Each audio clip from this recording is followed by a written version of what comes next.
Sir. ఏ sound యాడి పోయిండారు రాకంతా interview ఉంటేను. ఏ నిన్నే ఉండరా interview చేసేదా? నిన్న కాదు నాయన ఈరోజు. నువ్వు మేనేజింగ్ డైరెక్టర్ తెలుసంట కదా? నాకే మేనేజింగ్ డైరెక్టర్ తెలీదా? మరి అమ్మ చెప్పింది. మీ అమ్మకి ఏం పని లేదా? ఏదో చెప్తానంటుందే మాట్లాడుతున్నావు. ఎప్పుడు చూసినా తిడుతుండేనా? ఒకటి మంచిగా చెప్తే సరిపోదు. గాడిలో విరుగున్నావు. నిన్ను తిట్టకుండా ఇంకేం తిట్టాలా? పని పట్ట ఉద్యోగం ఏమో చూసుకోకుండా ఎక్కడ పెరిగితే ఏం తిట్టకుండా ఎక్కడ ఉండమంటావా? అందుకే మనం ఇలా ఉన్నాం. కొడుకు ఉద్యోగం పెంచడానే బుద్ధి జ్ఞానం లేదు అసలు. ఎవరు నుంచేస్తావా? ఎవరు చెప్పింది అది? ఇంత గాడిలో విరుగున్నావు, ఉద్యోగం తెచ్చుకుని చేత కదా? తమ్ముంటే నువ్వు ఇప్పుడు తెచ్చుకొని చూపిస్తావా?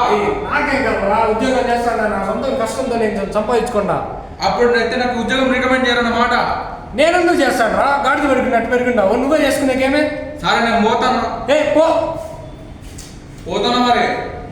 అట్టగా ఇట్లా దానికి పోయేది నువ్వు దుడ్డు నాగేశ్వరం పెట్టిందా? ఏం రాయిగా? నాకు రూపాయి వద్దు, నేను వెళ్ళిపోతా. చూడు నువ్వు నడుచుకుంటా. కాళ్ళు నడికినే పోతావో పనుకొని పోతావు పో. అట్లే ఉంటానంటే సావు అట్నే. నేను పోయి పెద్ద పుడుస్తా చూడు. పెద్దోడిని పొడుస్తాడంట.